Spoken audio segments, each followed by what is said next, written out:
Breaking news में बड़ी खबर आपको बता दें, यूपी में विधानसभा सत्र शुरू हो गया है और इसके साथ ही सपा के जो कार्यकर्ता है, नेता है, वो हंगामा कर रहे थे, जिसका जवाब योगी आदित्यनाथ ने विधानसभा के अंदर दिया है। क्या है पूरा मामला? इस मामले में ज्यादा जानकारी के लिए मेरे साथ मेरे सहयोगी हर्ष जी जुड़ रहे हैं। सर, पूरा तरीके से योगी आदित्यनाथ ने अखिलेश यादव को घेरा है और एक तमाचा जो है उनके मुंह पर जड़ा है। क्या है पूरा मामला? देखिए, विधानसभा सत्र की शुरुआत यूपी में हो चली है। हालांकि अखिलेश यादव की बात करें या फिर उनके नेताओं की बात करें तो सरकार को घेरने का प्लान वो लोग बना रहे थे, लेकिन करारा जवाब विधानसभा के अंदर ही उन्हें मिल गया। क्योंकि बुलडोजर को लेकर इस वक्त नारे लगा रहे थे जो सपा नेता थे विधानसभा के बाहर, और कह रहे थे कि बुलडोजर जानबूझकर चलाया जा रहा है और एक कम्युनिटी पर चलाया जा रहा है। लेकिन विधानसभा के अंदर करारा जवाब दिया गया है और बताया गया है कि आखिर क्यों बुलडोजर से दिक्कत अखिलेश यादव को होती है। समाजवादी पार्टी की सरकार को रही थी, जब सरकार रही थी तब तो कुछ काम हुआ नहीं, लेकिन अब सरकार काम कर रही है तो विपक्ष को काफी दर्द हो रहा है। योगी आदित्यनाथ ने यह भी कहा है, हालांकि योगी आदित्यनाथ ने बताया है कि कैसे विकास की बयार इस वक्त उत्तर प्रदेश में बह रही है और विकास खास तौर पर हो रहा है, लेकिन अखिलेश यादव ये नहीं समझेंगे क्योंकि अखिलेश यादव ने अपनी सरकार में तो कोई विकास किया नहीं है। और योगी आदित्यनाथ जब विकास के बारे में बता रहे हैं तो हंगामा करना लाजमी भी है। हालांकि जुबानी तरीके से अखिलेश यादव की पिटाई योगी आदित्यनाथ ने विधानसभा में कर दी है और बता दिया है कि अगर आप लोगों में भ्रम फैलाने की कोशिश करेंगे तो कहीं ना कहीं आपको करारा जवाब मिलेगा। हालांकि कुछ नेता ऐसे हैं कि सदन में हंगामा लगातार कर रहे हैं और जब योगी आदित्यनाथ जवाब दे रहे हैं तो दन छोड़ के भाग भी सकते हैं, क्योंकि कुछ लोगों को सच्चाई हजम नहीं होती, क्योंकि सच्चाई कड़वी होती है। आपने देखा अखिलेश यादव की सरकार में किस तरीके से दबंगई रहती थी, माफियागिरी रहती थी। कोई काम ऐसा नहीं हुआ जो अखिलेश यादव इस समय में गिनवा सके कि हाँ, उत्तर प्रदेश में उनकी सरकार में ये काम हुआ है। हालांकि और तो और बसपा और समाजवादी पार्टी की सरकार रही तो कमलापुर जैसी चीनी मिलें बंद कर दी गई और लाखों की संख्या में लोग बेरोजगार हो गए और तभी पलायन की शुरुआत हुई जब समाजवादी पार्टी की सरकार रही। लेकिन अब जब उद्योग लग रहे हैं, उत्तर प्रदेश के अंदर लोगों को रोजगार मिल रहा है, नियुक्ति पत्र बांटे जा रहे हैं, तो शायद अखिलेश यादव को पच नहीं पा रहा है और अखिलेश यादव इसे देखना नहीं चाहते हैं। क्योंकि अपनी सरकार रहते अगर उन्होंने ये काम करवा दिए होते तो शायद आज जब योगी आदित्यनाथ ये काम कर रहे हैं तो उन्हें मुंह छिपाने की जरूरत ना होती। क्योंकि अखिलेश यादव सिर्फ बातें बनाना जानते हैं, अखिलेश यादव सिर्फ विरोध करना जानते हैं, लेकिन अखिलेश यादव ये बताना नहीं जानते कि उनकी सरकार रहते क्या उत्तर प्रदेश में किया गया था। लेकिन सवाल यही है कि जिस तरीके से कानून व्यवस्था पर अखिलेश हंगामा कर रहे हैं, उनके जो नेता हैं वो हंगामा कर रहे हैं और योगी सरकार को घेर रहे हैं, तो उनके कार्यकाल में कितना जो है कानून व्यवस्था में सुधार किया गया था?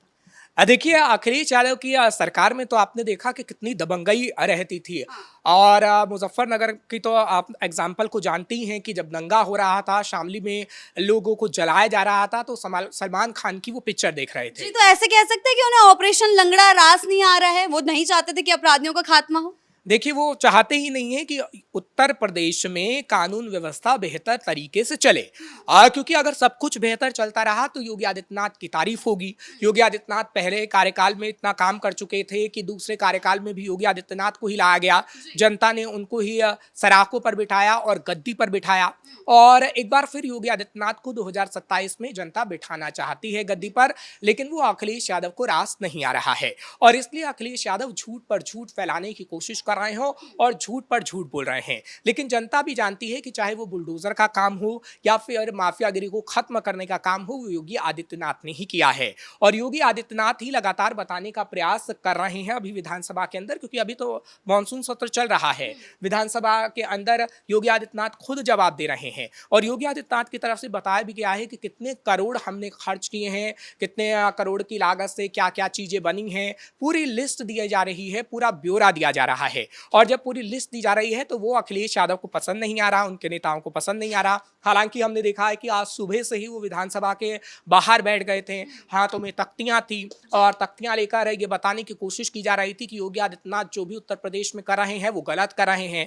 और चाहे फिर अवधेश हो या फिर तमाम सपा के नेता हो, जियाउर रहमान बर्क हो, हमने देखा है कि किस तरीके से उनकी तरफ से भी लगातार योगी आदित्यनाथ पर सवाल खड़े करते रहे हैं और क्या बताते रहे हैं कि योगी आदित्यनाथ बदले की कार्रवाई कर रही है, लेकिन ऐसा कुछ भी नहीं है क्योंकि एक एक डाटा दिया जाता है। आपने देखा कि जब बुलडोजर की कार्रवाई हुई थी अवैध मस्जिद और मदरसों पे, तो उसका पूरा डाटा भी दिया गया था और पुलिस ने बताया था कि कैसे अवैध मदरसे की संख्या बढ़ रही है, कैसे मस्जिदों की संख्या बढ़ रही है, उसको तोड़ा जाना चाहिए। उसके बाद योगी आदित्यनाथ का बुलडोजर चला। हमने देखा जहां जहां एसडीएम थे अलग अलग इलाके के, उन्होंने नोटिस बाकायदा दिया और उसके बाद ये कार्रवाई हुई है। लेकिन भ्रमित करने की कोशिश अखिलेश यादव लगातार करते रहे और उनके तमाम नेता विधायक करते रहे कि देखिए एक ही विशेष समुदाय को टारगेट किया जा रहा है, मुसलमानों की मस्जिदें तोड़ी जा रही हैं, मजारों को तोड़ा जा रहा है। लेकिन कहीं ना कहीं ये सब चीजें काम नहीं आ पाएंगी क्योंकि अगर कोई काम करता है तो काम दिखता है। इंसान का नाम नहीं बोलता, इंसान का काम बोलता है और योगी आदित्यनाथ का इस वक्त काम बोल रहा है। जी, अब बात करें आंकड़ों की तो योगी आदित्यनाथ के कार्यकाल में जितनी भी कानून व्यवस्था उसमें सुधार देखा जा रहा है अखिलेश के कार्यकाल से। लेकिन एक तरफ अखिलेश की राजनीति देखिए तो धर्म और जाति के इर्द गिर्द घूमती है और अब वो कानून व्यवस्था पर हो, बुलडोजर एक्शन पे हो, यानी कि यूपी में बदलाव की जो भी चीजें की जा रही है योगी आदित्यनाथ द्वारा उस पर सवाल उठा रहे हैं। देखिए सवाल तो वो उठाएंगे ही क्योंकि वो विपक्ष में है। विपक्ष का काम ही होता है सवाल उठाना। लेकिन अगर आप सवाल उठा रहे हैं तो क्या आपके पास उस सवाल का सबूत है? आप सवाल उठा रहे हैं कि चलिए योगी आदित्यनाथ ने ये काम नहीं किया, तो आप वो सबूत तो दीजिए। सबूत ही तो होता है कि जो जनता समझेगी कि हाँ आपने सबूत दे दिया और आप सच बोल रहे हैं, योगी आदित्यनाथ झूठ बोल रहे हैं। लेकिन आप अगर सोशल मीडिया हैंडल को देखेंगी या अखिलेश यादव की प्रेस कॉन्फ्रेंस को सुनेंगी तो आपको पता लग जाएगा कि अखिलेश यादव सिर्फ और सिर्फ झूठ बोलने का काम कर रहे हैं। महाकुंभ की स्थिति आप देख लीजिए कि महाकुंभ में कितना काम हुआ था, तो महाकुंभ के दौरान भी झूठ बोलने का काम किया गया था और बताया गया था बिजली की व्यवस्था नहीं है, तमाम सुख सुविधाएं नहीं है लोगों के लिए। लेकिन ऐसा कुछ भी नहीं हुआ और जमीनी स्तर पर जब मीडिया कर्मी पहुंचे और पूरी मीडिया पहुंची तो दिखा कि हाँ व्यवस्थाएं तो बहुत अच्छी हैं। और जब महाकुंभ का समापन भी हो गया तो हमने देखा कि कैसे आधी आबादी महाकुंभ में पहुंची थी और लोगों ने योगी आदित्यनाथ की तारीफ की थी। लेकिन वो अखिलेश यादव को रास नहीं आएगा क्योंकि अखिलेश यादव की सरकार में खुद महाकुंभ जब हुआ था तो आजम खान को जिम्मेदारी सौंप दी गई थी, किस तरीके से अव्यवस्थित चीजें रही थी और किस तरीके से घोटाला हुआ था वो भी सबके सामने था। और इसलिए अखिलेश यादव को ये पछता नहीं है कि योगी आदित्यनाथ के कार्यकाल में सब चीजें व्यवस्थित ढंग से हो जाती हैं, क्योंकि अगर व्यवस्थित ढंग से चीजें हो जाएंगी तो कहीं ना कहीं योगी सरकार की तारीफ होगी और योगी सरकार की तारीफ होगी तो वो कहीं ना कहीं अखिलेश यादव के लिए एक तरीके से आप ये कह सकते हैं कि मुश्किलों का दौर होगा क्योंकि 2027 बेहद नजदीक है और 2027 में विधानसभा चुनाव होने हैं। विधानसभा चुनाव से पहले अगर अखिलेश यादव की ऐसी मुश्किलें योगी आदित्यनाथ बढ़ाते रहे तो उनका सीएम बनने का सपना कभी पूरा नहीं हो पाएगा। जी, सवाल ये चुनावों पर इसका क्या असर पड़ सकता है? क्या अखिलेश की जो धर्म और जाति की राजनीति होती है वो कुछ काम कर पाएगी? देखिए विधानसभा के अंदर योगी का एक एक शब्द सुना जाएगा और पूरी यूपी की जनता सुनेगी क्योंकि पिछले बार भी जब योगी आदित्यनाथ विधानसभा के अंदर बोल रहे थे तो संभल का बार बार जिक्र किया गया था और उनकी तरफ से कहा गया था कि संभल का जो जिक्र हो रहा है वो इसलिए हो रहा है क्योंकि संभल सनातन नगरी थी और उसे छिपाने की कोशिश पिछली सरकारों ने की है। ये योगी आदित्यनाथ की तरफ से कहा गया था। यानी योगी आदित्यनाथ साफ साफ संदेश दे रहे थे और हिंदुत्व के एजेंडे को साधने की कोशिश कर रहे थे और वो बता रहे थे कि हमारा हिंदुत्व का एजेंडा बिल्कुल सेट है, आप करते रहिए, यादव और मुस्लिम की राजनीति हमें कोई फर्क नहीं पड़ता।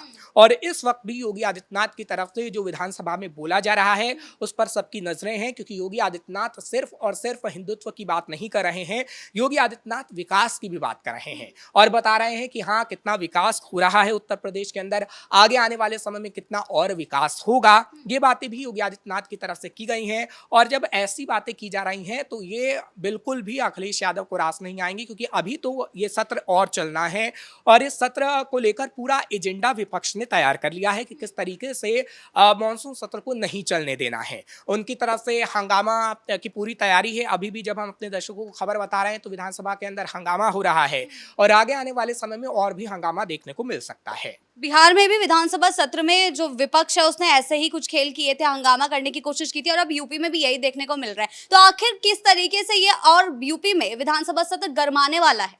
देखिए ये तो अभी और गर्माएगा क्योंकि विधानसभा चुनाव 2027 में है और उससे पहले पूरी सियासी बिसात को बिछाया जा रहा है, जो कि अखिलेश यादव बिछाने की कोशिश कर रहे हैं और योगी आदित्यनाथ भी बिछाने की कोशिश कर रहे हैं। हालांकि संसद की जब हम बात करते हैं, लोकसभा की बात करते हैं, तो अखिलेश यादव को हमने देखा था कि अखिलेश यादव ने किस तरीके से सुर को अपनाया था और बताने की कोशिश की थी कि देश में कैसा माहौल है, अराजकता का माहौल है, उत्तर प्रदेश में अराजकता का माहौल है। लेकिन विधानसभा के अंदर समाजवादी पार्टी के जो नेता हैं वो कहीं ना कहीं नहीं बोलते हैं, वो सिर्फ हंगामा मचाते हैं और सिर्फ बताने की कोशिश करते हैं कि योगी आदित्यनाथ लोगों के खिलाफ काम कर रहे हैं। लेकिन आप अपनी बात तो रखिए, सिर्फ हंगामा काटने से कुछ नहीं होगा, क्योंकि जनता अब समझदार हो गई है, जनता जानती है कि किसने कितना काम किया है। जी बहुत बहुत धन्यवाद आपके इन तमाम जानकारियों के लिए। तो यूपी का मॉनसून सत्र शुरू हो गया है, जो कि आगे चलकर बेहद गरमाने वाला है, क्योंकि अभी से सपा नेता जो है, सपा कार्यकर्ता जो है, वो हंगामा कर रहे हैं विधानसभा के बाहर, लेकिन योगी आदित्यनाथ भी विधानसभा के अंदर से उन्हें करारा जवाब दे रहे हैं। आगे चलकर और क्या क्या होता है इस सत्र में, ये देखने वाली बात होगी और इस पर हमारी नजर जो है बनी रहेगी। ब्रेकिंग न्यूज में फिलहाल इतना ही। कैमरा पर्सन कुणाल के साथ मैं शिवानी रतूड़ी, कैपिटल टीवी उत्तर प्रदेश।